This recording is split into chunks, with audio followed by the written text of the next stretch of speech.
लोकसभा चुनाव से पहले देश में राजनीतिक सरगर्मी तब बढ़ गई जब कयास ये लगाए जाने लगे कि सरकार शायद देश का नाम इंडिया की जगह सिर्फ भारत न कर दे, जिसके बाद विपक्ष में खलबली मच गई कि भाई सारी मेहनत खराब हो गई, क्योंकि मोदी सरकार ने ऐसा मास्टर स्ट्रोक चल दिया कि विपक्ष के पैरों तले जमीन खिसक गई।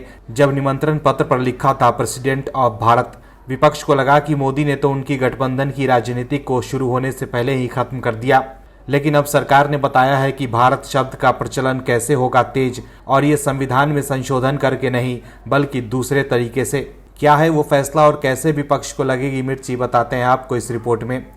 दरअसल राष्ट्रपति भवन की ओर से G20 देशों के डिनर के लिए जारी पत्र में प्रेसिडेंट ऑफ भारत लिखा गया तो हलचल मच गई। इसके बाद जब आसियान समिट के लिए जारी सूचना पत्र में भी प्राइम मिनिस्टर ऑफ भारत दिखा तो कयास तेज हो गए कि शायद देश का नाम बदलने वाला है। इसके लिए संविधान में संशोधन तक के कयास लगे। इस बीच खबर है कि मोदी सरकार ऐसा कुछ नहीं करने जा रही है। संविधान में संशोधन करके या फिर संसद में कोई प्रस्ताव लाकर ऐसा करने की कोशिश नहीं होगी। इसकी बजाय नैरेटिव के लिए लेवल पर यह प्रयास किया जाएगा कि देश को इंडिया नाम की जगह भारत नाम से ही संबोधित किया जाए। इसके लिए सरकार सभी अधिसूचनाओं, निमंत्रण पत्रों, सरकारी योजनाओं में भारत का इस्तेमाल शुरू करेगी। अब तक चली आ रही स्किल इंडिया और स्टार्टअप इंडिया जैसी योजनाओं में कोई बदलाव भी नहीं होगा, लेकिन नई स्कीमों में भारत नाम ही शामिल रहेगा। पहले ही सरकार कर्मयोगी भारत, आयुष्मान भारत जैसी योजनाओं की शुरुआत कर चुकी है। इसके अलावा गृह मंत्री अमित शाह पहले ही IPC को बदलकर भारतीय न्याय संहिता करने और CRPC को भारतीय नागरिक सुरक्षा संहिता करने का प्रस्ताव दे चुके हैं। इसके अलावा इंडियन एविडेंस एक्ट भी अब भारतीय साक्ष्य बिल कहलाने लगा है। हाल ही में सरकार ने ड्रोन्स को बढ़ावा देने के लिए एक योजना की शुरुआत की है।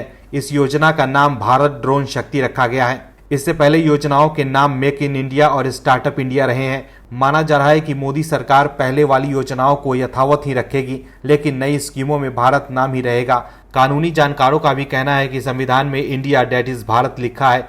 इससे स्पष्ट है कि भारत या फिर इंडिया किसी भी नाम का इस्तेमाल सरकार कर सकती है।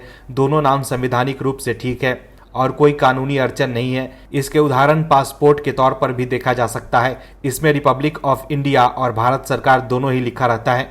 खबर के मुताबिक एक शीर्ष सरकारी सूत्र ने कहा है कि पिछली चली आ रही किसी स्कीम या स्मारक का नाम बदलने की योजना नहीं है, लेकिन नए प्रयासों में अब भारत ही रहेगा। खबर के मुताबिक एक अधिकारी ने कहा कि इस बदलाव का विपक्षी गठबंधन के इंडिया नाम रखने से कोई ताल्लुक नहीं है।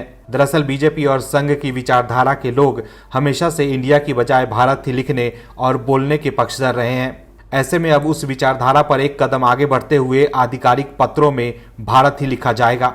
Bureau report, OMH news. और भी वीडियोस देखने के लिए चैनल को सब्सक्राइब करें और बेल आइकन को दबाएं।